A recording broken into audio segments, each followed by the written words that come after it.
Iliraja, 78-51. I want to say in Austria. Ilirija.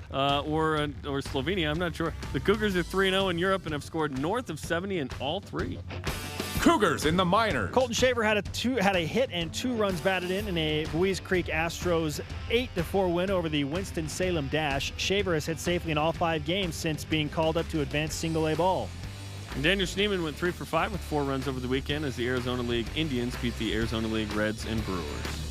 Golf. Honorary Cougar Tony Finau finished second at the Northern Trust at 14 under par. The finish now puts Finau at 4th in the FedEx Cup standing. And Zach Blair finished tied for 35th at the Nationwide Children's Hospital Championship, shooting 2 under par. Cougars in the PJ. Today's Rise and Shout, understandably, goes to Mark Lyons. I sidelined 2 games in 2011 with KSL Radio at the time. It was a privilege to work with the guys and get to know Mark better. He's a fantastic guy. Last season on the radio. What's your reaction to Tanner Mangum being named BYU starting quarterback?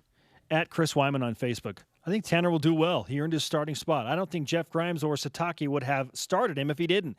The real concern is how the big uglies, I call them the big beauties, up front will do to protect him. And the elite voice of the day from Harris Mataafa simply says, in Grimes we trust. Indeed we do. And the conversation continues 24/7 on Twitter, Instagram, and Facebook. Use the hashtag BYUSN.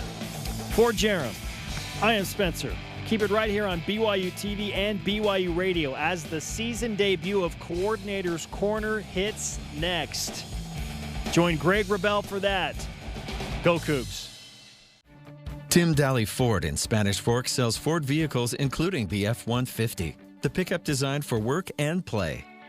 Tim Daly Ford maintains a large inventory, providing more choices for selecting an F-150 with the power and engineering to carry and tow heavy loads. The F-150's design offers comfort, safety, and a range of options to choose from. Think Ford. Think Tim Daly Ford in Spanish Fork.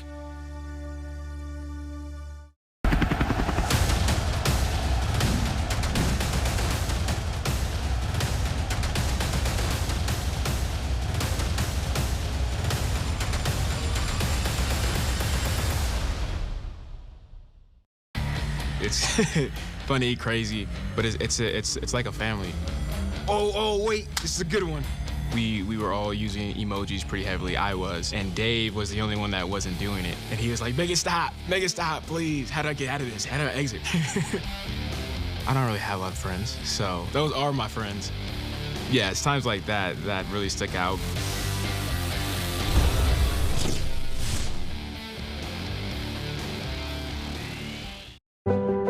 We're changing how you receive health care to give you more choices, to be more personal, like seeing a doctor from your hotel room rather than a patient room, or seeing your primary care physician when you normally couldn't.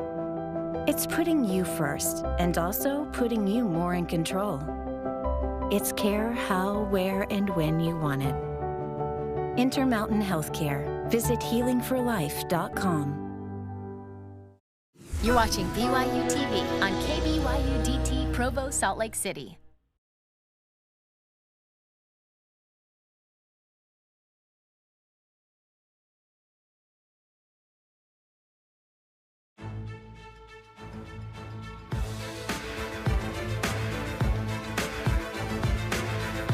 For the first time in the 2018 BYU football season, we welcome you into the Coordinator's Corner, brought to you by JCW's, the Burger Boys. And this season, we are coming to you live from Studio 3 inside the BYU Broadcasting Building in Provo, Utah. And with cameras in studio, we've turned our show into a TV radio simulcast. My name is Greg Wrubell, and great to have you with us as we visit each week with BYU football coaches and interact with fans in Cougar Nation. We are live today on BYU TV, BYU Radio, Sirius XM 143, and ESPN 960 AM. You can also get the show live online at BYUtv.org, BYUradio.org, BYUCougars.com, and on the BYU Football Facebook page. Additionally, we are on the BYU TV, BYU Radio, ESPN 960, and BYU Cougars apps. So lots of ways to tune in And if you'd like to ask a question of the coaches, use the hashtag #CCBYU or submit a question via comments on the BYU football Facebook broadcast of this show. And on today's season premiere, just 5 days ahead of the Cougars' season opener at Arizona, we have all three football coordinators joining us. We'll begin with special teams coordinator Ed Lamb, then bring in defensive coordinator Elisa Tuiaki, and finish off the hour with new offensive coordinator Jeff Grimes. And we start things off today with the coach wearing the most hats on the staff. He coaches the linebackers. He's the assistant head coach for Kalani Sitake, and he coordinates the special teams. He is in his third year on the BYU coaching staff. He was a member of the winningest team in BYU football history back in 1996. He's, of course, Coach Ed Lamb. Coach Lamb, welcome into another season of shows. Good to be with you. Thanks, Greg. Nice to be here with you. So it is your third season of the Sitake era, and as a staff, BYU's 13-13 through a couple of seasons, a 9-4 followed by a 4-9, so kind of mirror images. And if you're not really back to square one, it's kind of an even ledger through 2 years. Through 2 seasons, what lessons maybe are the biggest ones you've learned and the staff and players have learned through years 1 and 2?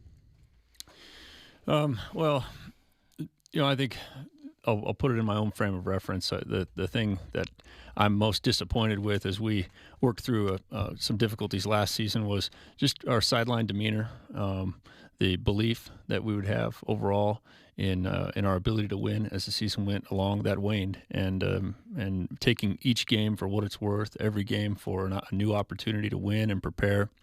I thought we lost that, and I don't know which comes first. I think of Coach Edwards back in the days, and great teams that I've been on or coached. There's tremendous belief and demeanor on the sideline, and I don't know whether we didn't lose a lot of games back then, so it may have been we were just winning and enjoying the moments, and the occasional setbacks were easier to overcome. But I know that that's a big goal for me this year, is to improve my belief and sideline demeanor, and do the best job that I can to prepare so that it's true belief. Before the camp pads went on, say earlier this month, what tangible changes had you already witnessed in the way of what you and the staff are improvements in 2018? I feel like the new coaching staff has certainly brought a new energy, a new way of doing things. Our offensive players have really responded to that, and I think our defensive players have seen too that there's a change.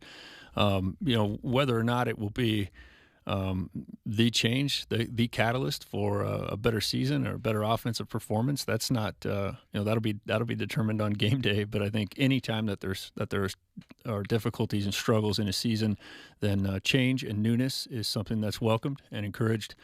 And then the players have really responded to it, and we need to do the same on defense and special teams, and I think we have. You've told me before that at this time of year, everyone thinks they're in good shape and they're ready to go. But having gone through what is now almost a complete build-up to Arizona, do you feel the team is as equipped as it can be, should be, to do well and get the result you want on opening night here in Tucson on Saturday night? Yeah, I've talked to you about it before. There's no way that we as coaches can't be optimistic. I mean, we have control of this thing, and if and when we feel like that something needs to change or something needs to be better, we put emphasis into that, and we've been doing that now for months and months, and then more intently for the last month during training camp. And so, yes, we feel like everything that we can see, we've addressed, and we're ready to go, and we couldn't be more optimistic. What makes you most enthused, if that's the way to put it here heading into the opener? I think right now that the player energy, the player belief, the player confidence, I can feel their anxiety to go out and get the season rolling. They're excited for it. They're looking forward to it. They praise each other. They're excited for the success of their teammates. Just in my particular linebacker room where I spend the most time individually with guys, I can see guys excited about what they think their teammates will accomplish this next Saturday and in the season beyond, and that's exciting for me to feed off of. Now, on the positional side of things, you went from safeties to linebackers here in 2018 as a coach, and as a previous defensive coordinator and head coach, you've had broad oversight over the position, if you will, but the last time you were officially tied to a linebackers group was here back at BYU maybe in 2001 as a grad assistant? That's right, yeah. Only 2 years of my coaching career have I been specifically assigned that title. I think it was my second year of coaching, and then in 2001 assisting with the linebackers. So having gone from safeties to linebackers, give our listeners some insight into what kind of hand you think you've dealt yourself here at that position.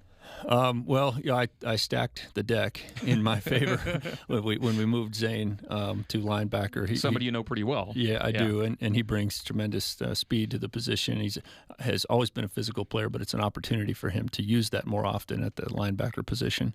And then we took Shone Takitaki from the defensive end position and moved him to linebacker. And the truth is both of the positions that they were playing were hybrids, and a lot of the skills, techniques, if you will, that they're using now as linebackers, they also used at the safety and defensive end position. So there were some shared responsibilities already a little bit. There were, and they've just grown into that position. In Shone's case, he was playing, I think he was trying to play big last year at the defensive line and really was built and suited for linebacker. So I'm very excited about those two new additions. And then, of course, we have Butch coming back and some other guys at middle linebacker that I think will help fill in that role. Nobody can play a full season of defense anymore. The game has changed. So to that end, in that Zane and Butch and Sione are likely going to have some snaps off at some point, who are some other guys that right now you believe you could count on a game day? Right now, Riggs Powell is backing up Zane at the field linebacker position. Matt Criddle's coming along fast as well at that position. And then over at the boundary linebacker position, the backup right now is Isaiah Kofusi, who's made tremendous strides since last season and even since the spring football. So really pleased with the way he's been coming along. We have at the middle linebacker position, Rhett Sandlin and Adam Pulsifer have both taken significant reps with the first unit this fall camp and have responded well. Adam's a tremendously smart player and just is always in the right place at the right time. And then Rhett is really athletic. As a high school safety, he can really get out and run, and we've been able to use that in some of our schemes and packages, and he uses that to his advantage really well. Adams is someone that's gotten reps at a lot of different linebacker spots over the years. So he's kind of a utility guy, can do a lot of everything, I would think, back there. He sure can. Yeah, he could coach. If something happened to me, I think, and Kalani wanted to promote a player coach, then he would be the guy to do it. He takes fastidious notes. In fact, I asked him if I could, at the end of the season, if I could borrow his notebook and just go back through as we're reviewing the video from the season. How's Christian Folau, by the way, coming along as a young kid with a bright future? Oh, he's good. He's got those three guys I mentioned. They're all seniors in front of him, and so I think he'll be a guy that will spring onto the scene suddenly, and whether it's this year or next year. But a lot of athletic ability and really a player who prides himself on being obedient and fitting within the scheme, and he's a pleasure to work with. All right, Ed Lamb on the Coordinator's Corner coming up a little later on in this half hour. It's BYU Defensive Coordinator Elisa Tuiaki, Offensive Coordinator Jeff Grimes. In the next half hour, when we come back, Special Teams Coordinator Ed Lamb on the kickers and returners, the season opener with Arizona, and your questions from Twitter using hashtag #CCBYU. This is the Coordinator's Corner, brought to you by JCW's The Burger Boys. Back after this. When my grandfather started this company in 1947, he couldn't have envisioned what we would ultimately become. We realized that our value to our customers is that we will be there day after day, year after year, doing whatever we need to find solutions to the challenges that they face.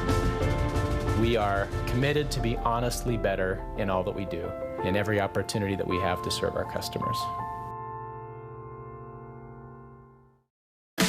Get ready for a great lineup here on BYU TV. Tonight at 7 Mountain, chuckle away the night with Studio C. Kick back with the family and enjoy an episode of Nonsensical Situations. Then, it's officially football season, and things are heating up. Tomorrow at 6 Mountain, join us live for all the updates on BYU football with Kalani Sitake. Watch your favorite BYU TV shows here and catch up anytime on BYUtv.org or the BYU TV app. I ain't got no chill.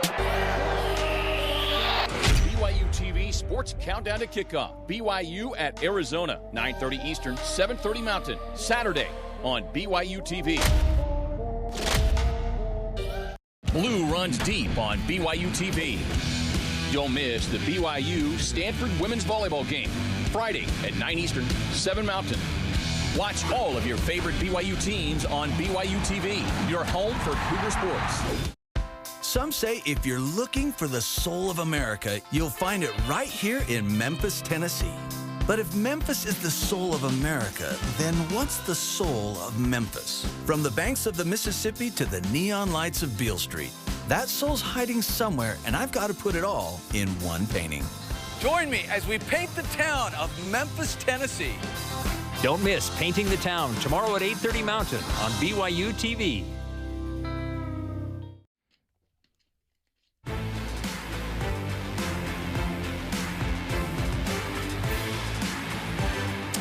Dinner after the game at JCW's includes something for everybody, from burgers to wings, shakes to salads. JCW's, quality and a lot of it in Lehigh, American Fork, Provo, South Jordan, and coming soon to Harriman. We are back on the Coordinator's Corner, our season debut coming to you from the BYU Broadcasting Building, and this year being simulcast on BYU TV. Today we have all three BYU football coordinators on the show, and in ensuing weeks we'll rotate and visit with two of the three coordinators for 30 minutes each. Our first guest on the first show of the season is special teams coordinator Ed Lamb, and it was early in camp when Kalani Sitake said that not nearly as many folks, Ed, were concerned about the punting and place-kicking battle as they were the quarterback battle. So where do we stand today at place kicker and punter heading into the season opener? Right now, the number one place kicker is for field goal and PATs anyway. Skylar Southam. He's at a fantastic camp and come back really strong from his mission. So we hope that would happen, but it's hard to count on a returning missionary, especially with a skill position, quarterback, receivers, kickers. That can be tough to get back to form. Andrew Mickelson will be his backup, but on the kickoff side, Andrew Mickelson. He can kick the ball so deep and so high. It's really been a strength of our team, the kickoff coverage the past few years, and he doesn't get enough credit for all those big hits that Braden El-Bakri lays down. Braden would be the first to tell you it's all about putting some height and distance and placement on the kickoff, and he does a great job of that. And you've been asked already a lot of times about the new kickoff rules, fair catch inside the 25, and it will change the way a lot of teams approach that part of the game, including yours, right? Yes, for sure, and I think it's something that just like the strategy on going forward on fourth down for an offense, whether to kick a field goal, go forward on fourth down, punt, all of that has to do with the opponent you're playing, how well your offense is doing, how strong your kicker is, and how he's been kicking recently, and all of that will continue to play in, I think, in this new phase of the game, the kickoff return, whether or not to fair catch, and how to strategize for that moving forward. Okay, on field goal PAT, we've been waiting a long time for Skylar Southam. He committed to BYU back when he was a U.S. Army All-American. Has he kind of retained that form post-mission? What makes him a special kicker? Well, he has. I mean, any special kicker has to have the leg strength, number one, and he has that. And so our range will be increased. And then from there, operation time is big. Being able to trust the holder to get it down and being able to make just minor adjustments. That takes a lot of fast twitch muscles, and he's the way his nerves fire, the way he can make quick adjustments and still get the ball true. And then maybe the last thing is he has no hook. He usually doesn't hook the ball. It's a very straight flight, and so if he gets it lined up, then it tends to be pretty going through the uprights. It's been a long time. 2006 was the last year that BYU had a 50-yard field goal or longer. Not that we're putting pressure on Skylar to be that guy that has these bombs every week, but he's the kind of guy that could make that kind of kick something you actually consider. Is that not fair to say? That's right. Yeah, I think our what we call our four-down territory has shrunk. You know, for that in-between area where you would want to punt and pin the opponent on a fourth down versus going for a field goal or feeling good and maybe being 80% on a field goal. That now for us this year, it looks like will be expanded, the field goal area. Okay, punter, Red Allman, somebody we know pretty well, and Danny Jones is somebody we don't. And those are the two main guys right now, right? That's right. Yeah, Rhett Allman, he's had his ups and downs at place kicker the last couple of years, and did some amazing things, won some games, and then taken the brunt of some lack of success that we've had on the team. But Rhett was never a place kicker. He made himself into a place kicker when there was an opportunity, and we didn't have much on the depth chart. He's actually a punter, came here as a punter. That precedes my arrival here. And he really has upped his punting game and looks strong in that area. So we've got a battle continuing to go on between Danny and Rhett, and they're both very talented. And, perhaps we'll use them both. Danny comes from down under. How'd you find him? There's an American football kicking school there called Pro Kick Australia. And what they do is they take promising young Aussie Rules football guys who maybe are looking for a different opportunity or to change their career in a little different direction. And sometimes it's guys that have played a few years of professional Aussie Rules, and other times it's guys who are in the minor leagues. Danny was playing in the minor league of Aussie Rules football, playing all over the country, and and then joined this Pro Kick Australia, and I happened to go over there really targeting a different player. They don't. There's no way really to scout and recruit them. You just have to go over, and then the guys running the school say, here's somebody that would fit in for you. And they were actually targeting a different player for me, but Danny stood out, and we had an introduction, and then from there, he became the guy we recruited. Speaking of fitting in, just fitting in an airline seat is difficult. He's 6'4", 240. He's a big kid. Yeah, he is. Yeah, he's a big punter, and I think we'll use him once. If it turns out that both he and Red are punting, then you might see Danny running down on kickoffs and doing some other things for us, maybe playing linebacker or tight end. Wow, that'd be something. Long snapper's Mitch Harris for the time being, and your holder is Gavin Fowler. That kind of wraps up your guys in the kickoff and punt operation. In terms of returners right now, kickoff and punt return, who are the primary go-to guys to start things off? Mike Shelton has really worked hard, as have we all, to get our return teams going. I feel really good, very positive about him going into this season as our punt returner. He's backed up by Leva Hifo and Dylan Colley, who have done it in games. They're sure-handed. Feel very good about having three. That's a rare thing in college football to have three guys that can stand back there and field punts cleanly.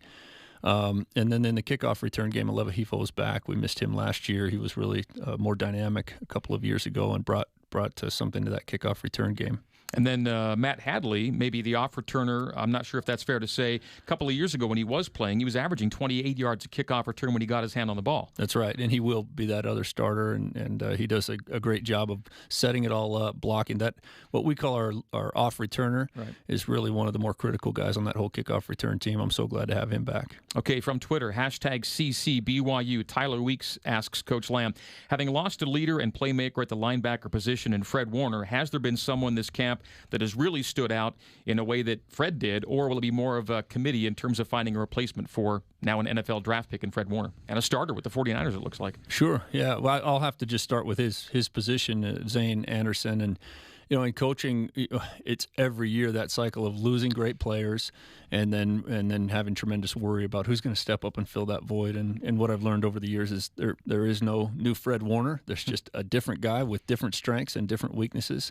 And Zane right now really pleased with his play, and they're not really comparable in the way that they play that position. They have different strengths and weaknesses, but I'm really excited for everyone to see what Zane will bring to that position. Okay, we are too. The season opener is Saturday in Tucson. It is Arizona, and while everyone will have a hand in defending Khalil Tate, number 14 is special. Your linebackers will be as involved as anybody in making sure they know where he is. What makes him a remarkable player, and is there a best way to play a guy like that?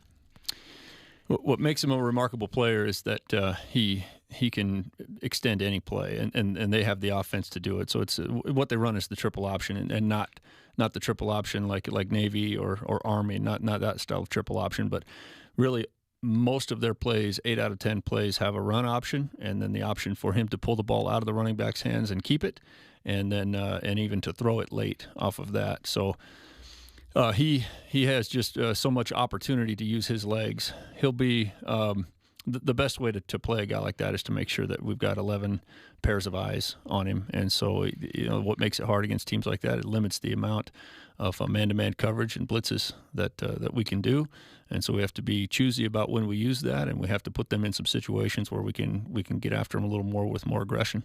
He came in as an injury reserve in the Colorado game last year. Have you ever seen a game like that for a guy that wasn't the starter to begin the game? Yes, actually.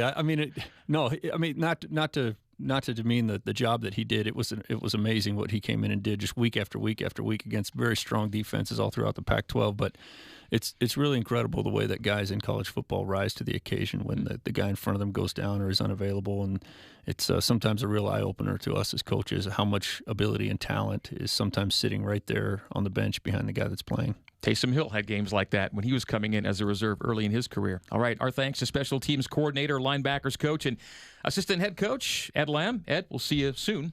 All right, that is Ed Lamb. Coming up after the break, we get defensive with coordinator Elisa Tuiaki. This is the Coordinator's Corner. We are presented by JCW's The Burger Boys here in Studio 3 at BYUB. We are back with more right after this. AAA agents like Leticia are popping up where people are having doubts about insurance, like when it comes time to buy a car. So how can I help you today? What if I decide to become a rideshare driver? If you want to outsmart insurance doubt, visit a AAA branch. Call it a path. Or a way through. It can be arrow straight or have twists and turns. It's life's financial journey, and Mountain America Credit Union is here to guide you every step of the way.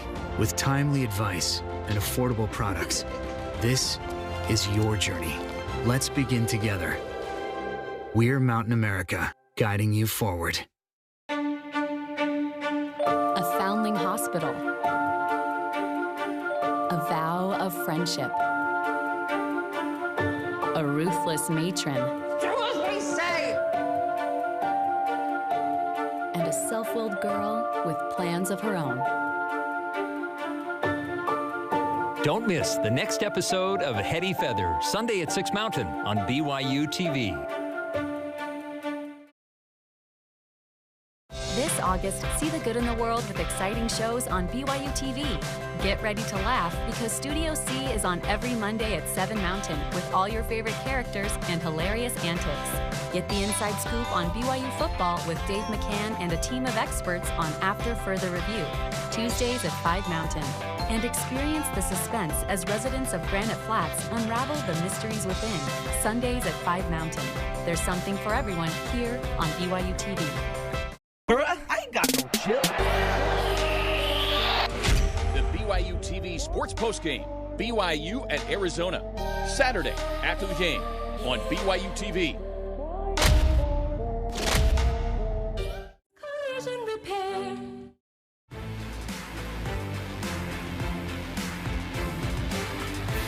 You are in the Coordinator's Corner, brought to you by JCW's The Burger Boys. Season premiere in our new home, Studio 3, inside the BYU Broadcasting Building this week. All three BYU football coordinators taking a turn on the mic, and for the first time this year, we say hello to third-year defensive coordinator and second-year defensive line coach, Elisa Tuiaki. E, good to see you. Good to be back. You rode your bike to the studio today? Motorcycle. Oh, that kind of bike. Yeah. When you said rode my bike, I was like, well, that's good. He's cycling up the hill. But it's motorcycle for you. What kind of model do you have? It's a Harley. It's a Road King. Of course, bicycle would not have been a bad. I mean, I kind of like the vision of you biking up here from down in the football office. I used to bike a lot when I was in Oregon, back and forth to work, and it was nice. So it's not crazy to once. Imagine you on a bicycle coming to the studio. No, I've got then. a bike at the house. It's just got dust on it. All right. With most of the media attention focused on the offensive side of the ball, maybe during camp with the competition behind center and quarterback and all, the defense has kind of been able to kind of go about its business. So how is business on the defensive side right now? Business is going well. Really, really excited for this week. You know, we've had a good, tough, physical football camp, and I think the boys are ready to start beating up on somebody else. Now, you've lost a couple of good tackles from last year's team up front. You lost a linebacker to the NFL in Fred. You've got two new safeties and at least one new corner. There have been position switches on the D-line, at linebacker, and in the defensive backfield. So how well do you feel that everybody with new faces and new places is kind of acclimated to where you've got a starting 11 you feel you really count on here a Saturday night in Tucson? Feel pretty good. You know, a lot of the changes were made in the spring, and so those guys had 15 practices in those situations, and we've had all these practices in fall camp. And really, I think the biggest thing is just all the incoming freshmen, kids that we think are going to contribute, where they fit, how many snaps they can play, and you know, how they're going to play under the big lights. I think that's the biggest question. But we feel pretty good about all the moves that we've made with Zane and you know, Diane as well as Shem Takdaki. I think that all that's been pretty good, and I think they consider themselves, you know, safeties and backers and the positions that we've switched them to. Now, you talk about you know, defensive line, including freshmen. When you say freshmen, are you talking about redshirt freshmen as well in that group? Because there are a lot of redshirts that we didn't see last year that were kind of out of sight, out of mind a little bit. Yeah, I am. You know, there's a couple of kids that got a couple snaps before either getting hurt or just us deciding that we were going to redshirt them. And guys like Lorenzo Fauatea, for example. Guys like Lorenzo Fauatea. You know, Earl Mariner is another one that got hurt that didn't really get to play much. And, you know, those guys are going to be in. And then we've got, you know, true freshmen like Devin Kofusi that we think is going to be able to contribute for us, as well as the three young corners, at least right now, that are competing for those spots: Isaiah Herron, Malik Moore, and who am I missing? There's D'Angelo and then Keenan Ellis. Yep. Yeah, and Keenan. Yeah. Keenan was a redshirt last year, but Keenan was here this spring and has been doing a really good job. But yeah, just a lot of youth right now. So Devin Kaufusi, younger brother of Corbin. So you literally have the Kaufusi brothers at end right now, is kind of running 1-2, don't you? Yeah, we do. And so Devin is Corbin's backup right now. So we're going into this week. Phenomenal athlete. I mean, Devin right now reminds me of what Corbin was last year. I think needs another year to continue to get beefed up, but is a kid that loves football, that competes, is competitive, and just because of his length and athleticism is going to give a lot of people problems. Just off a mission, right? Just off a mission. So he was with us in the spring. Yeah. Yeah, but he is just off a mission. So sometimes, RMs are a bit of a crapshoot, but he appears to be the kind of guy that conditioned his body properly and made it through camp kind of without a hitch, and looks like he's ready to go and could play and contribute for you in his RM season. Yeah, he does. He does. And, a lot of times it's I haven't seen Corbin get hurt yet, and I think a lot of times it's attributed more to just the type of athlete and the body that they have. I mean, those two, I think, take a lot to hurt them, and I think that they're just durable. And whereas other guys like myself, I'm a guy that got hurt a lot just because I was, full speed, 100 miles an hour all the time, but just body wasn't as built for the type of stuff that we're doing. So those two are built the right way. And at 6'9" and 6'7", there aren't too many teams that throw defensive ends at that height at the same spot, and that's what you've got right now. Yep. How did Bracken El-Bakri make it from a fullback and special team guy to someone who's in your two deep at tackle right now? Just sheer grit and determination. I mean, that kid, as I've talked to him and just his process he was about 248, 250, this spring, and we moved him to D-end and thought that he was stout enough to play tackle, and I said, you need to gain weight and you're going to play tackle. And he told me that this whole summer he set his alarm for 2 a.m., woke up in the morning to slam a 2,000-calorie shake and then go back to sleep. And, I mean, that type of determination, it just fits with the El-Bakris. I think that, right now he's 292 or 294, and is doing a good job right now. We've got him slated as one of the starters. Kairos Tonga hasn't needed to set the alarm to slam shakes, though, has he? At nose. No, he needs to set the alarm to get up and run on the treadmill and just keep it down. They've been opposite ends of the spectrum. But you feel pretty good about the depth at D-line, don't you? I do. I think we've got 6 D. We normally go into a game with 5 D tackles that can play, but I think we've got a legit 3 deep and 6 D tackles and kids that can all contribute, that I feel good about getting into the game and playing. Okay, before we head to break here, new approach to practices, times of day change for the most part, new coaches in the mix to run things differently. How has it all turned out through camp now that you're into a game prep week? How would you look back on it and say, how it worked out for you? I think it's been great. I think the shock every day for the coaches as well as the kids, and just the change up and not allowing us to get into auto mode was really good for us to keep us on our toes and just keep going. And we've seen a lot of growth in the kids and just getting them prep for games. You lost a good corner in Trevion Green, but other than that, it was a pretty healthy camp, fair to say, defensively? Yes. Yeah, I think so. That's good. Well, break time. When we come back, your Twitter questions for Coach Elisa Tuiaki using the hashtag CCBYU on Twitter. You can also visit the BYU Football Facebook page and ask questions on the comments section there. We'll talk about taking on a Heisman Trophy candidate in week 1 of the college football season. This is the Coordinator's Corner, brought to you by JCW's The Burger Boys, and we are back right after this.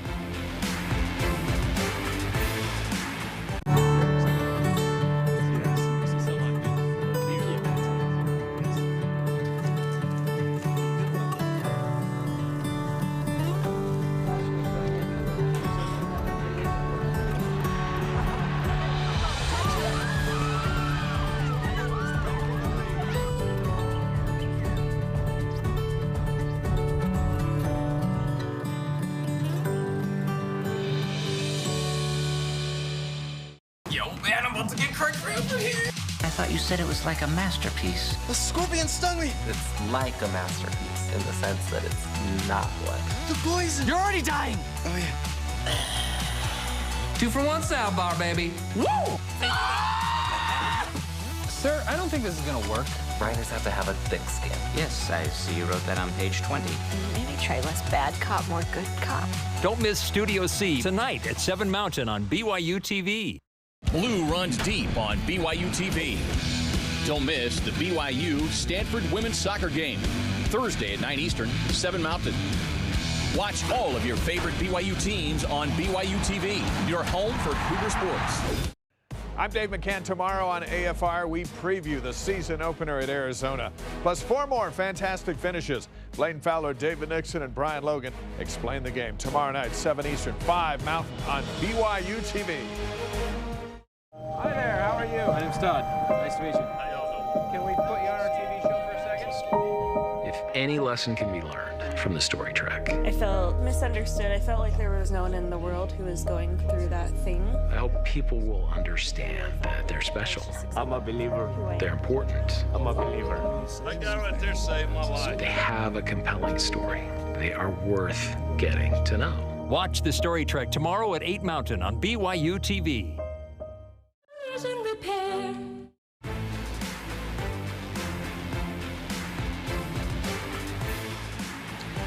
Dinner after the game at JCW's includes something for everybody, from burgers to wings, shakes to salads. JCW's, quality and a lot of it in Lehigh, American Fork, Provo, South Jordan, and coming soon to Harriman. Welcome back inside the Coordinator's Corner, visiting with defensive coordinator and defensive line coach Elisa Tuiaki. We hit this subject with Coach Ed Lamb last segment, taking on Khalil Tate in the opener. He's a shortlist Heisman Trophy guy. Came in as a backup last year for the #1 guy just due to injury, and then kind of exploded. And during the month of October, I think it was the Pac-12 Offensive Player of the Week in 4 straight weeks. Tremendous runner. Finished with 1,400 rush yards, not starting the season for the first 4 games, and not a bad thrower to be on top of that. You've seen enough of Khalil Tate to know what he does and does well, and what are going to be absolute things that your defensive players consider to be must-do things against Khalil Tate on Saturday night. I think every defense that faces him this year is going to say that they're going to need to keep him contained, keep him bottled up, and we're gonna need to make sure that we can keep him, not allow him to extend the plays with his legs, but really force him to throw the ball when he's supposed to be throwing it, and see if we can tighten up coverage to really challenge him to throw it in those windows. But we've got to keep eyes on him, because I think once you really start to play more aggressive man coverage and all that stuff, and you've got guys turning their backs to the quarterback, it's just not a good deal. Are those keys that go for most mobile quarterbacks, or does he take it up a notch? It is. It's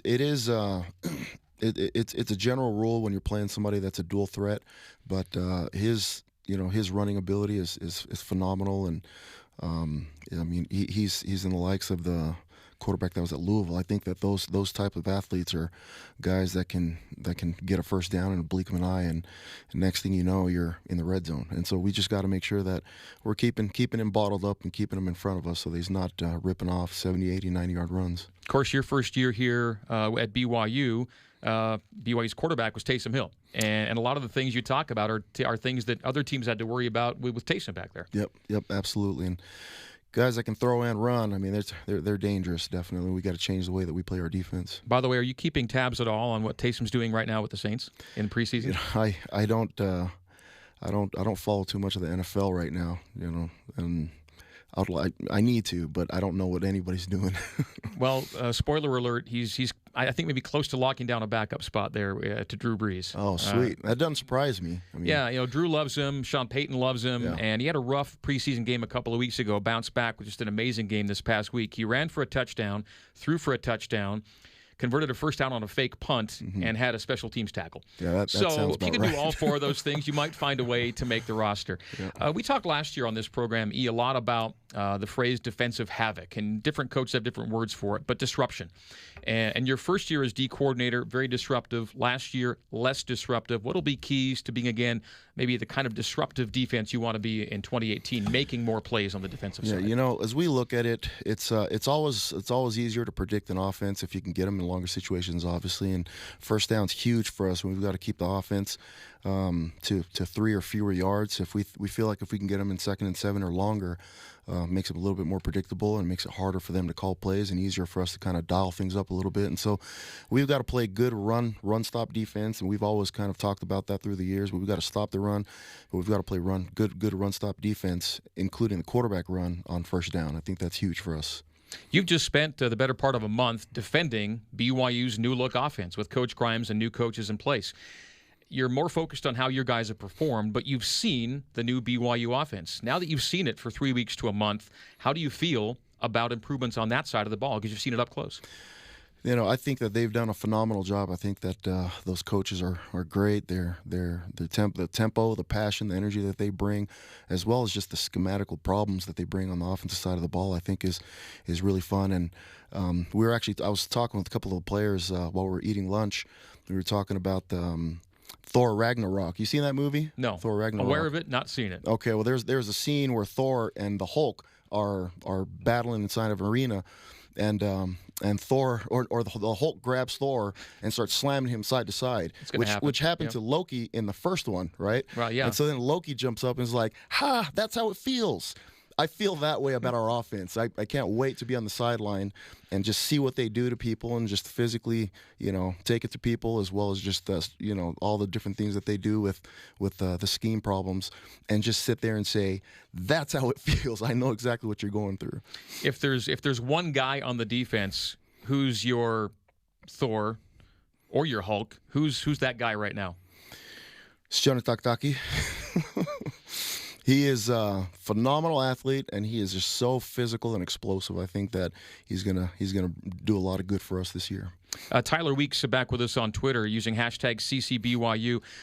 Wondered about what BYU was able to do in camp to maybe simulate what you're going to see Saturday in Tucson with someone like a Khalil Tate. Yeah, the cool thing about our offenses is their ability to go mobile with the type of quarterbacks that we do have.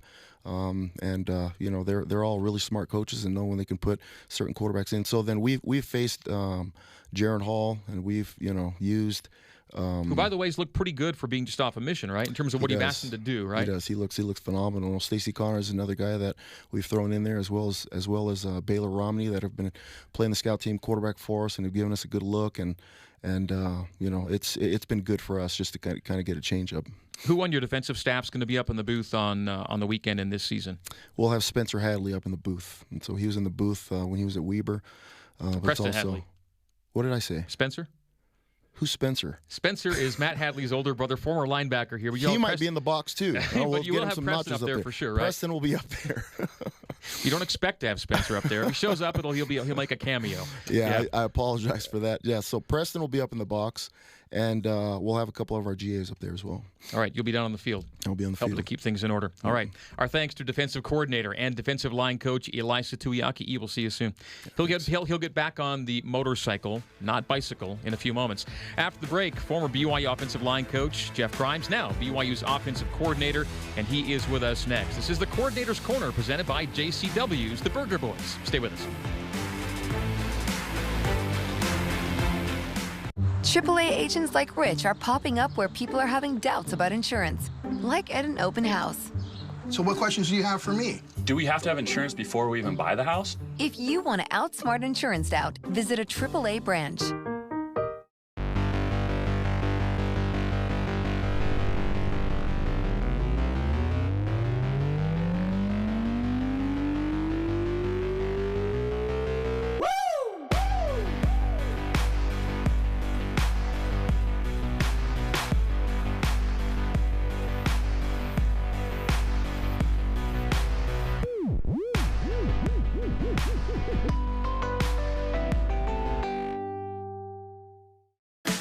Get ready for a great lineup here on BYU TV.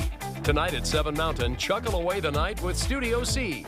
Kick back with the family and enjoy an episode of Nonsensical Situations. Then, it's officially football season, and things are heating up. Tomorrow at 6 Mountain, join us live for all the updates on BYU football with Kalani Sitake. Watch your favorite BYU TV shows here and catch up anytime on BYUtv.org or the BYU TV app. Blue runs deep on BYU TV. Don't miss the BYU Stanford women's volleyball game, Friday at 9 Eastern, 7 Mountain. Watch all of your favorite BYU teams on BYU TV, your home for Cougar sports. Viewers can get involved by going to randomaxtv.com and nominating either people who need help in their lives or people who are a force of good in their community and just need a step up or something like that, or the recognition that they are a good person. Sometimes that's all you really need, is that recognition that you're a good person. You're a good person. Sorry, I just wanted to give you that recognition. Don't miss Random Acts tomorrow at 7 Mountain on BYU TV. Live today.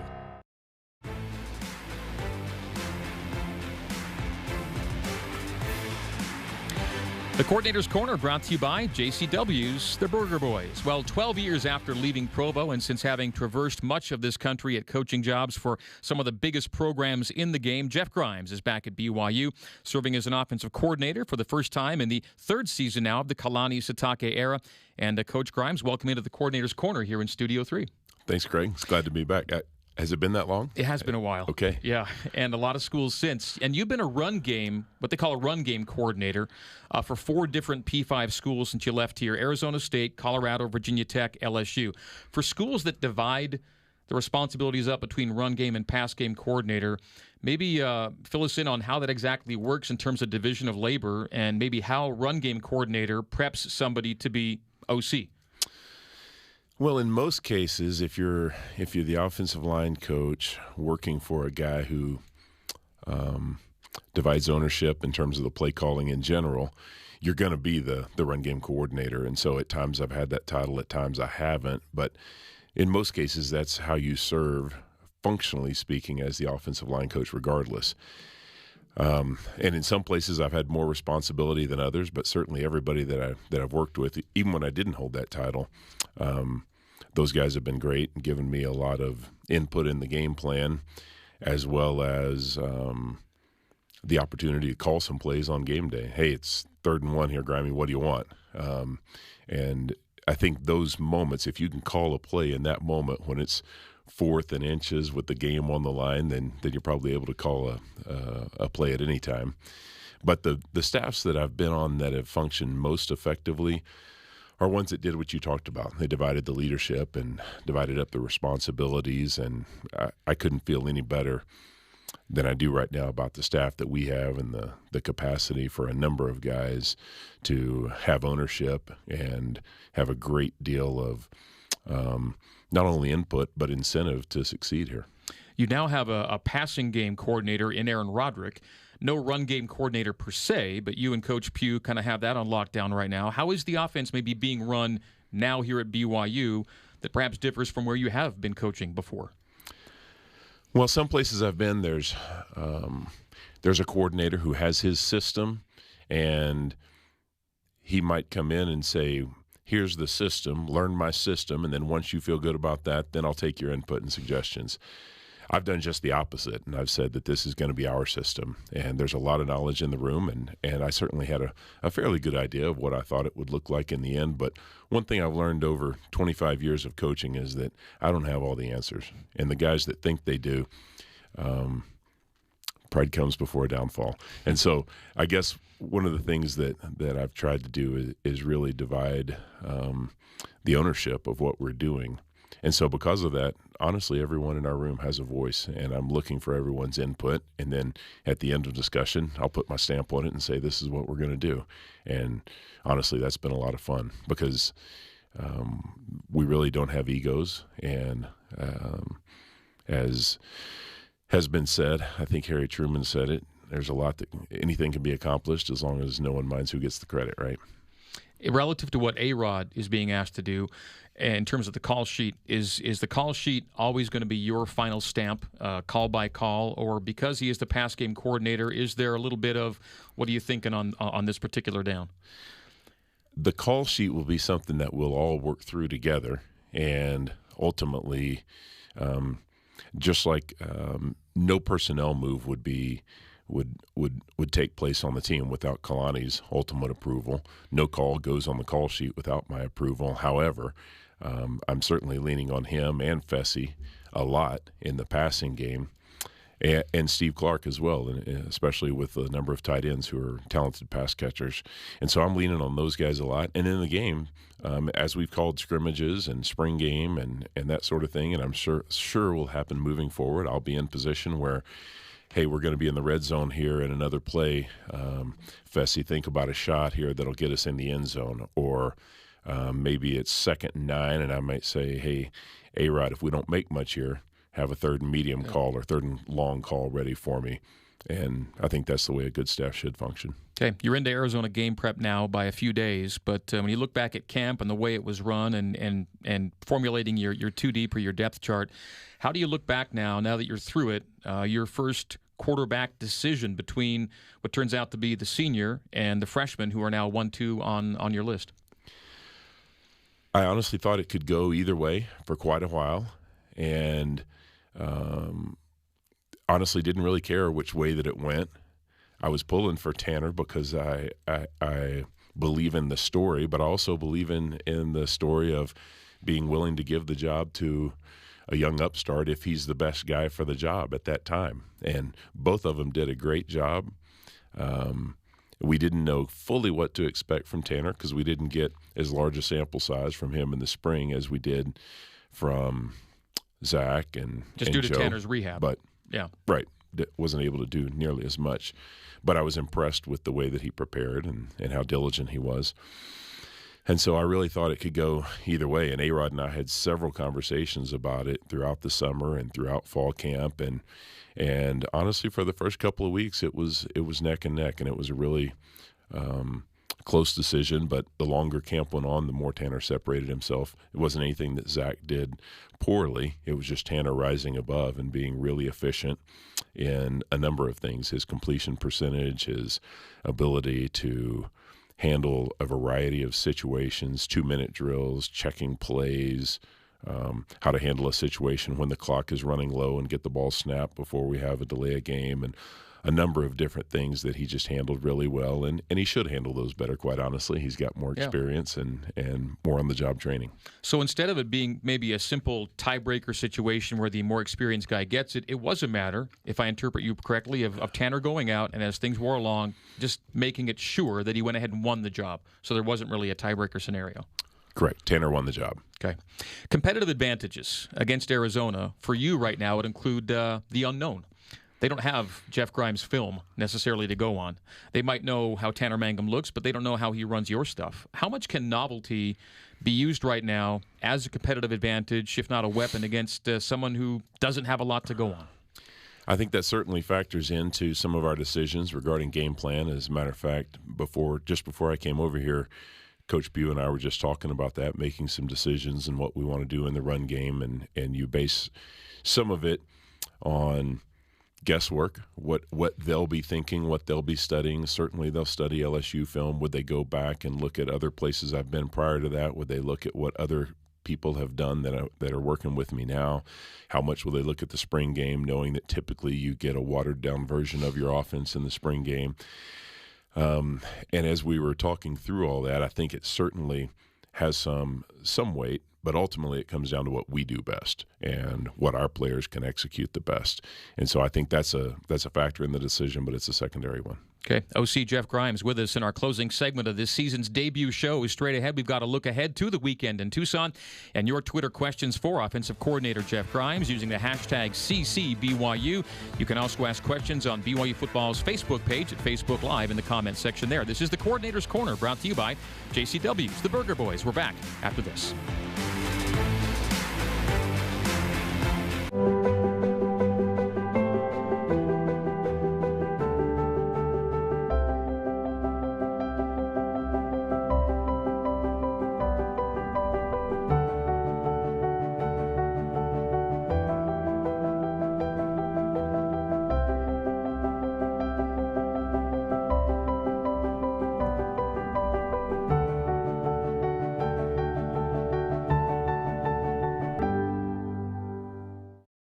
Some say if you're looking for the soul of America, you'll find it right here in Memphis, Tennessee.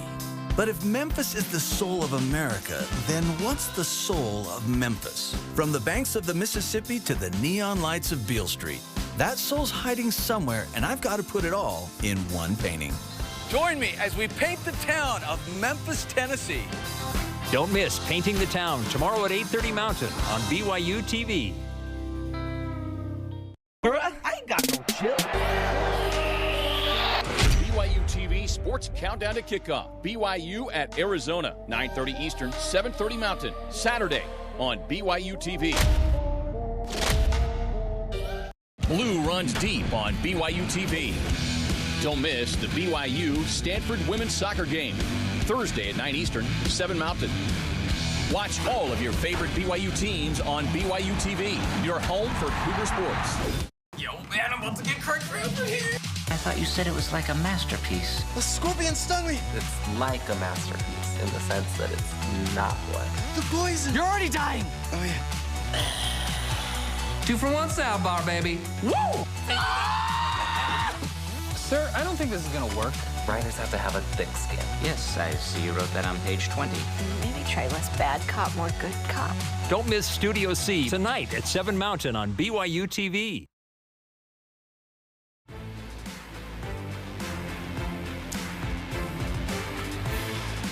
Dinner after the game at JCW's includes something for everybody, from burgers to wings, shakes to salads. JCW's, quality and a lot of it. In Lehigh, American Fork, Provo, South Jordan, and coming soon to Harriman. It's opening week for BYU football, Cougars, and Arizona.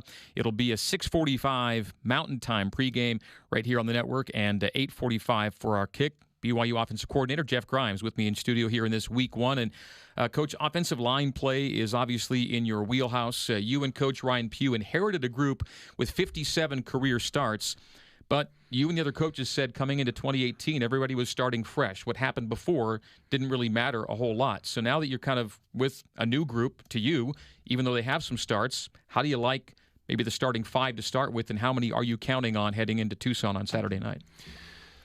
Number one, I like what this group is made up of. I think we've got the right kind of kids there that can develop into a really, really good offensive line. We're not there yet, but I think we've got the potential to be really good up front. I think the combination of the guys who are in starting position right now, plus maybe 3 or 4 others, and we've got some new guys who have not played much. When you factor in a guy like Keanu, who moved over from defense but shows a lot of potential, I think as the season progresses, you might even see more guys playing, and certainly we hope everyone stays healthy, but whether they do or not, I think we'll continue to have a good bit of competition there, and I think that's a positive thing. I mentioned career starts, and there are some, yet we're looking at the possibility of first snaps on Saturday, including a redshirt freshman in Brady Christensen, a redshirt freshman in James Empey, and a sophomore who hasn't played for BYU yet in Tristan Hodge. Yet there's a high trust level clearly for all those 3 guys from you. Certainly, all those guys have worked really hard and had a good spring, good summer, good fall camp, and have proven themselves with a lot of competition in that position. And we've rotated guys around. Ryan's been playing musical chairs with the line, and I like that, and that's what I've always done too. And so those guys have played multiple positions and have had to work to earn those spots. So they've been through the crucible, and I think they're better for it. I look at a guy like Tristan, and I kind of see a natural leader and somebody who will be that for you in seasons to come. But the Austin Hoyt story to me is kind of interesting. He's entering his senior year, and I think maybe now prepared to be a real anchor for that group. Where would you say he was when you first saw him, to where he is now and what you expect of him this year and what he might be moving forward? Well, what I heard about him when I first got here was that he was a guy that wasn't real motivated to play football, and probably would tell you that himself, I hope anyway, but said that wasn't sure how much anyway, I'll just say that I see a big difference in his motivation level to play, to succeed, to be willing to work. If you just look at his body, how much it's changed. He was one of the first, actually was the first player that I met when I walked in here back in January, and I looked at his body then and said, wow, that's a pretty big kid. And I look at him now and go, that looks like an NFL offensive tackle. And certainly he is one of the guys that we're counting on being an anchor in the offensive line, also a guy that I think will be a real leader for us this year. If you had to ballpark it, how many guys have you coached on the O-line that are now making money to do that in the NFL? That are playing right now? Yeah. And or have maybe done it and have already retired, say, for example. But you've sent guys to the league before out of the offensive line. Guys that have gone and played, I don't know, I'd probably say in the neighborhood of 30. So you know what an offensive tackle looks like in the NFL, and you just mentioned Austin Hoyt to have that kind of potential. I hope so. Well, I think he'll have to earn that this year, but I think he certainly has the potential. From Twitter, Chris Davis, with using hashtag CCBYU here on Coordinator's Corner. Chris asks, finding an offensive identity is important in college football because of limited practice time. What does Coach Grimes hope the offensive identity of BYU is this season? Part of that you'll see when we play our first game, and so I don't want to reveal too much in terms of what we will do. But I think one thing that we'll bank on is that we'll play football the right way. We'll execute. We won't beat ourselves. We'll hang on to the football. We'll eliminate the silly penalties that are so often rampant early in the season. And that's one of the things that I've been most pleased with this fall camp, is that as camp has progressed, we've had fewer and fewer of those things that would beat yourself. And, you know, in this first game especially, more often than others, games are lost than won. Game one being a prime example of that. First play calls for an offensive coordinator in this situation might bear more pressure than others. But that said, how excited are you to have that call sheet in front of you and get this thing running on Saturday night? I am excited about it. I'm excited for our team. I'm excited for our fans, and ready to see what they will do. I know they're going to be ready. We're not there yet, but when we show up on Saturday night in Tucson, we'll be ready. Have you decided? I'm sure you have. We're 5 days away. Are you going to be on the field or in the booth this year? I went back and forth on that, and I think there are advantages to both. But given the dynamics on our staff, I think it'll be best for me to be on the field, at least to start with. And that's where you've spent most of your, would say it's fair to say most of your career coaching is on the field? All of my career. All of your career. Yeah. And I did a couple of scrimmages and the spring game in the booth, and I think it can certainly be done that way as well. But I've got some real quality guys in the booth, and I have a lot of confidence in the information that they'll be able to give and help with the play calling as well. So face-to-face with your guys on Saturday night. Yeah, I kind of like it when I can put my hands on them. We look forward to seeing Coach Grimes making those first play calls and seeing what they bring us on Saturday night. It is a great time of year, and it all starts Saturday in Tucson, 6:45 for the Mountain Time pregame with an 8:45 kick. The BYU Cougars and the Arizona Wildcats as we get the 2018 season underway, and that's going to do it for our first edition of the Coordinator's Corner, presented by JCW's, the Burger Boys. Our deep thanks to Coaches Lamb, Tuiaki, and Grimes, and for our producer, Jason Shepard, associate producer, Sean O'Neill, engineering help from Sean Fay, Michael Miner, and so many others. My name is Greg Wrubell. Thanking you for tuning in on BYU TV, BYU Radio, and ESPN 960. We'll talk with you again next Monday at 11 a.m. Mountain Time. So long for now on the Coordinator's Corner.